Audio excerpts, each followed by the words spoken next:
Are you ready to go, buddy? All right, let's see. Okay, we are on lesson 5. I'm starting with Teddy today. He is ready to go. So happy. We just pottied outside. We're going to start real quick just by charging the clicker a few times. Good boy. Nice, Teddy. Okay, and then we're going to move right into pairing his name with following that food lure. Teddy. Getting him to walk on and off the carpeted area too. Working different surfaces. Teddy. And now do you see how much faster he follows this food lure? Teddy. He's like running. Once they kind of understand that they need to follow. Teddy. Beautiful. Let's do a get it cookie. Just to keep him moving and grooving. Get it. Nice job. Let's try one of our hand targets. Touch.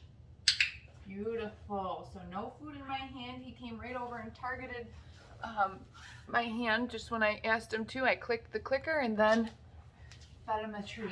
Let's try that again. Teddy, touch. Good touch. Very nice job. Ooh, that was a big piece. That was a big piece. Okay. Touch.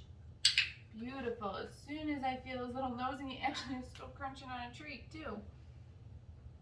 I'm going to feed him for that click I just did. A little delayed because he was still crunching. Touch. Good. I love that enthusiasm, how he wants to run and target my hand. We're going to do one more. This time I'm going to let him finish his treat. There we go. Teddy, touch. Good boy. As soon as I feel his little nose, I'm clicking and feeding him. Okay, we're going to move on. I'm going to give him a get it cookie. Ready, Teddy? Ooh, that rhymes. Get it. Tossing those get it cookies a little bit further now. Let's see if I can get him into a sit. Beautiful. I'd like to break that, but I don't think I can. There you go. Ooh, let's get his harness on too. Put this down here for a reason. All right, so remember with these harnesses where they kind of put their feet through like this, I'm going to pick Teddy up, and I'm going to feed his little feet through. I'm going to set him down on the ground, get that first one clipped. Yes! Give him a little treat for letting me do that, and I'm going to get this second section clipped. Good boy. And I like to put their harnesses on when I am running through our training exercises, so they're not just sitting here thinking about the fact that they have the harness on, which might feel a little restrictive when it's a brand new thing. Go get it. And they're making positive associations with their harness on while they're training. Sit. Good boy. All right. We're going to see if we can do a lured down. So I'm going to go back to having food in my hand. I'm not sure if Jay did any downs with either of the pups yet. But you'll notice how I'm just going to bring his nose right to the ground, following that cookie. When chest and elbows are on the ground, that's when I'm clicking the clicker, and I'm going to go ahead and feed him that cookie on the ground. Now, if we want to try it again, and the dog is already in a down, great time to use one of our reset cookies. That's the get it cookie. So when he comes back this time, I'm going to ask him for an offered sit. Teddy, sit. So there's no food in my hand. I didn't reach for it until after I clicked. I'm going to feed him a little piece for that offered sit, and I'm going to go to a lured down. So I have the cookie right in front of his nose. I'm going to slowly bring it down to the ground. Once chest and elbows are down, I know the dog is committed. I'm going to click that clicker. And I like to actually set the cookie right on the ground in between those front legs. So you'll notice right now, Teddy's going down, I'm clicking, I'm feeding him. But as soon as he eats his cookie, he's kind of coming right back up. Totally normal when you first teach the down. And I'm not really concerned about it today. All I care about is that he's following my hand into the down position. By the end of this week and next week, we'll work on down with duration. So him going down and staying down for a little bit longer, okay? So we're gonna try this chain one more time. I'm gonna toss another get it cookie. When Teddy comes back, we're gonna do an offered sit, so no food in my hand. Sit. Beautiful. Okay, and then we're gonna go to a lured down. So food in my hand, he's gonna follow it all the way down. chest and elbows are down. I know he's committed here. Click, and I'm setting that food right on the ground there for him to eat it. All right, good boy. Well, this is how you could work down with duration. If he stays down, I'm just gonna click it again and set another cookie right in between those front legs, just to tell him that I like that he's staying there. And you can do that for as many times as you want in a row. All right, get it. I'm gonna take this away now. So we did that little sequence, sits to downs. I start a timer for you. No, I'm gonna have to watch the recording. Okay. Here. Good boy. Good boy, Teddy. Little play break, because we just did some fun new stuff. Oh, good boy.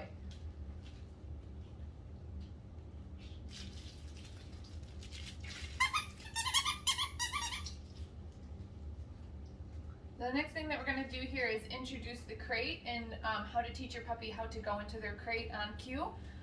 So Lisa already does a great job of incorporating the crate into these puppies' daily routine. They're pretty routine with taking breaks during the day inside their crates, little naps in there, and then you know, usually by the time they go home, they're pretty good with sleeping in the crates overnight. But I find that it's still great. Whoops, it's all connected together. There we go. Uh-oh. Still a good idea to play what I call crate games with your puppy to build some value with the crate, other than when we have to just put them inside and lock them inside and then leave them for an extended period of time. So this, I'm going to pull the crate out just for a training session right now, and it's kind of like no strings attached. Like, I'm not going to, you know, just put them in there and lock them in there and then leave for a while. And we're going to shape this behavior similar to like the mat work that we've been doing, which we'll do again in a second here. So basically what I'm going to do with the crate is anytime that Teddy shows interest in the crate, I'm going to click the clicker. So see how he even just kind of walked over to the crate right there. And then I'm going to capture that with the clicker. I'm going to give him a piece of cookie for checking out the crate. And even if he steps in to get this treat, or he sticks his nose in to think about getting that treat, I'm going to click that and offer him another one.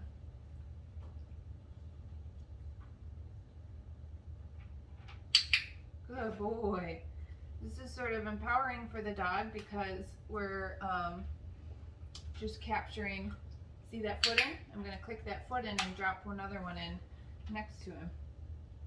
The important thing here is that the dog can, you know, back out like he just did if he wants to. But he's only going to get clicks and cookies if he does something like approach the crate. And I'm just strategically offering that cookie inside the crate. Foot in, so I'm going to click and drop another treat for that one. Even though he didn't go all the way in for the other one, it's okay. He gets a click and a cookie for it. Because eventually he will go all the way in and then he can get that other cookie. Nose in, so I'm going to click that and drop a treat. That one went a little bit further.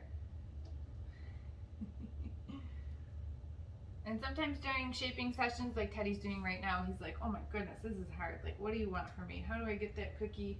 I know that it's in there. And so during shaping sessions, those reset cookies are also kind of helpful just to relieve frustration in your dog as well too. So I might do something like this. Teddy, ready? Get it. Get it.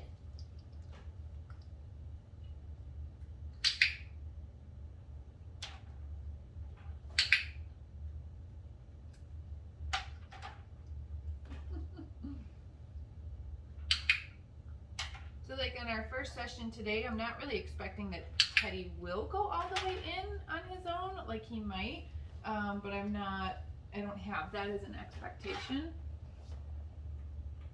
I just want to take it to whatever the dog is comfortable with. And I'm just gonna spend a few minutes, just like everything else, on this shaping exercise. Here, Teddy, go get it. I found my treat pouch. And then we'll pull it out again tomorrow. What do you think?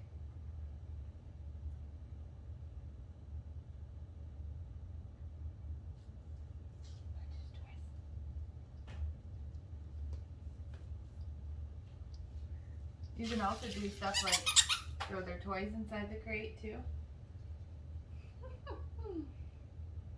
Okay, you done with that one? So we'll pull this one out again tomorrow and we'll see how he does again tomorrow.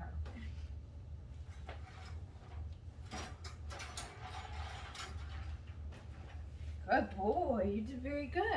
All right, we're gonna do the next steps in our mat, in our go-to-one mat. So you'll remember last week we really just kind of worked step 1, which I'm gonna do a couple repetitions of. Puppy comes over to the mat, I'm gonna click and set, you know, maybe 2 or 3 pieces of cookie on the mat. Then I'm gonna pick that mat up from underneath the puppy and I'm gonna move it to see that they come over again. 2 or 3 pieces of cookie on the mat. Pick it up from underneath them. Move it again. Ooh, what's that? You'll notice how Teddy got a little distracted there, and that's okay. I just kind of pointed out the mat to him. And as soon as he came over, he got that clicking cookie. All right, so now this time, I'm gonna move the mat one more time, but I'm not gonna move it on anymore after this, okay? So this is gonna be step 2.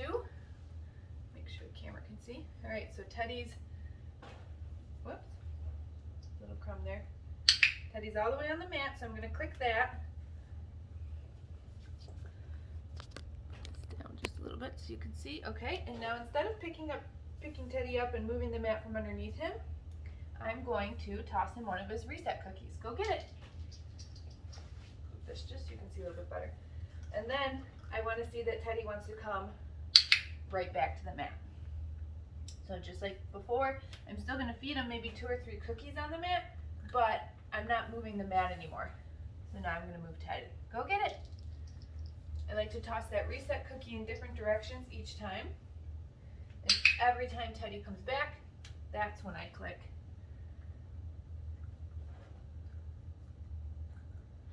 2 or 3 cookies on the mat. I'm gonna reset him this way this time. Teddy, get it. And let's see that he can come right back. Beautiful. So I also love that he's offering me sits and even little downs on the mat. I never asked him to sit or to lay down on the mat. He's just offering that on his own. We're gonna do one more. Get it.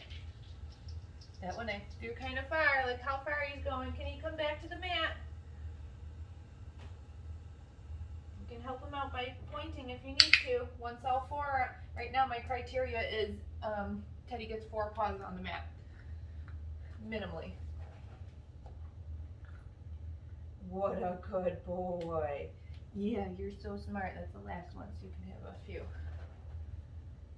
Right, and then just like before, when we're all done working the mat, Teddy, get it. I'm gonna toss that reset cookie and I'm gonna pick that mat right up and put it away.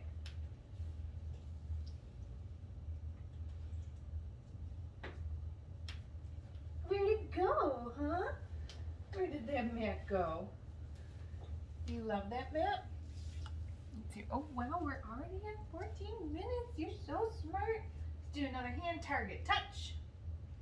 Good boy. There we go. Broke that one in half. Teddy, touch. Beautiful. Sit. Nice. Offered sit on the laminate floor. I love it. We're going to do a lured down, so cookie in front of his nose. Let's see if we can do the down on the laminate floor. It's a little bit more challenging because it's so slippery. And he did it. Beautiful. Good job, buddy. Good job. Go get it. What?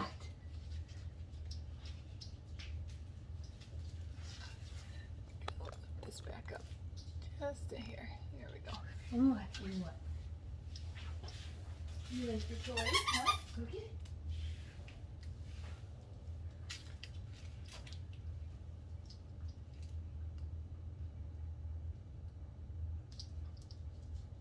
Okay, so we're going to end our session with just a few minutes of some handling and grooming exercises.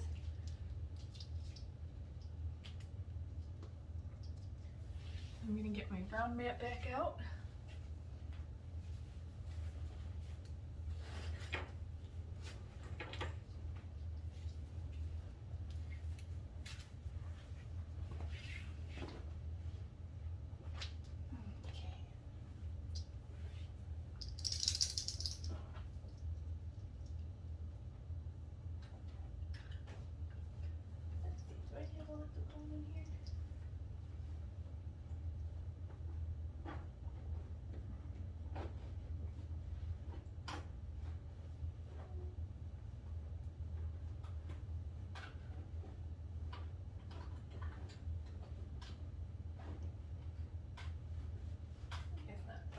What are you doing, huh?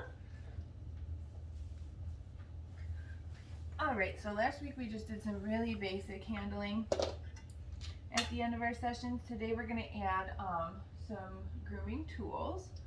What are those? Alright, but I'm still just going to start maybe with like that light restraint that we practiced last week. Alright, so just kind of like picking the puppy up, a little bit of pressure, hand under belly and under chest. Click and then cookie. I'm just going to do that one more time. Good boy. Okay, and then I'm going to go through each body part next before I do the grooming tools, just like we did last week. I'm going to pick up an ear, maybe massage it a little bit now.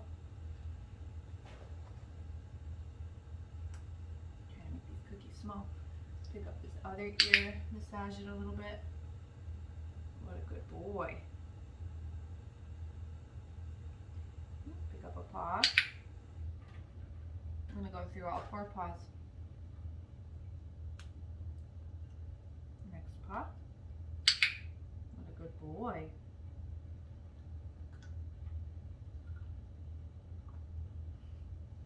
If he's laying down, I'll just handle his paw like this. Back paw. I love these handling exercises, especially at the end of your training sessions, because it does help to kind of lower arousal a little bit. So at the beginning of our session, you know, Teddy was ready to go. He was running around. He wanted to play with the toys a little bit too. Super motivated for training. It was great. But now that we're towards the end of our session, he's a little bit tired, probably getting full. So this is the perfect time to start doing these handling exercises. Okay. Tail. And the last thing that I'm going to do is just lift the lips so that I can look in his mouth. Just like that. That's how your dog's teeth are going to need to be examined at the vet. It's really important to get them comfortable with that too.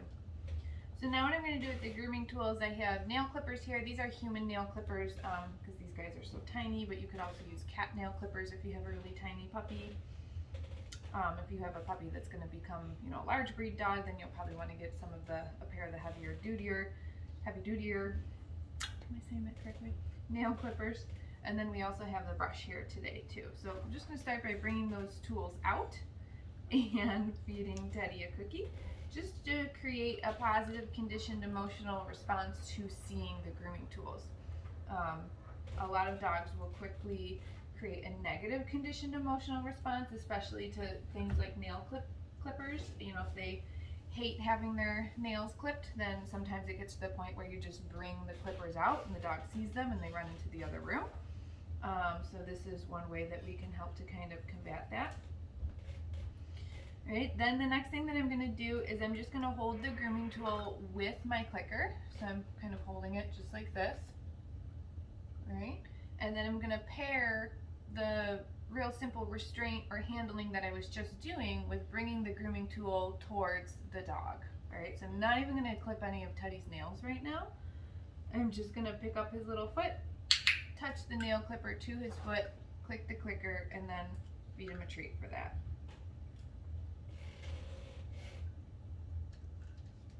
Okay, and I'm just gonna go through all 4 feet.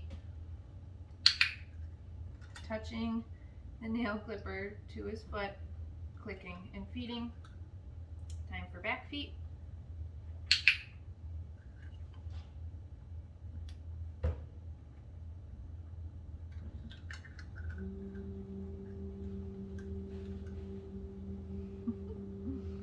And one more foot.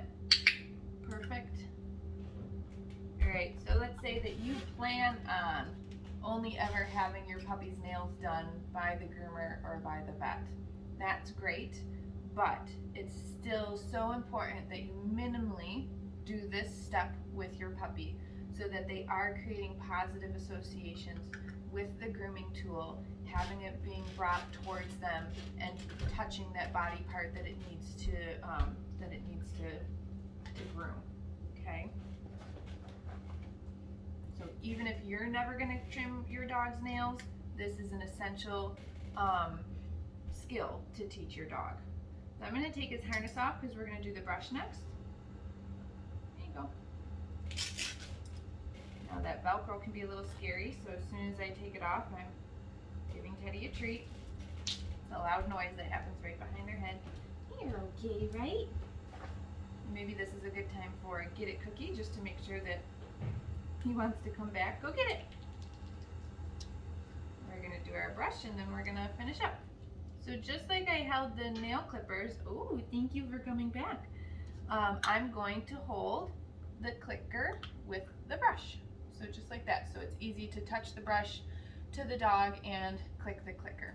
Now you'll notice I'm holding the brush like this, and I'm actually gonna start by touching the back of the brush to Teddy. This is a bristly brush, wire bristles. So the feeling of having the fur caught in those bristles can be really weird the first time it happens. So I just want to make sure that the dog is okay with just the object coming towards them and touching them, minus the strange sensation of their fur being pulled through the bristles as well. Okay? And then we'll work on the bristles, I don't know, maybe tomorrow or something. We'll let Teddy tell us when he's ready. So you can also always, if your puppy is a little wiggly, you could hold a food lure in front of their nose, bring the object towards them to kind of hold them steady, and then when it touches them, click, and then go ahead and feed that treat. Or you could just simply reach for the treat afterwards and feed them. So all I'm doing is touching Teddy with the brush, just making sure he's okay with that. I'm gonna do this in sort of like neutral areas on him, so like along his back. I'm not trying to like brush his face right out of the gate, right? Maybe by his shoulder.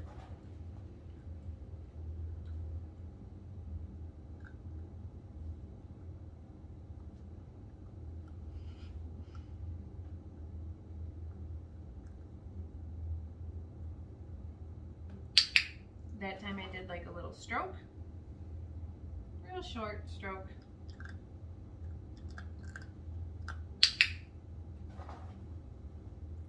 Good boy. We'll be working with this brush each lesson now at the end, since these puppies really are gonna have a lifetime of grooming care. I want to make sure that they are ready and comfortable for that.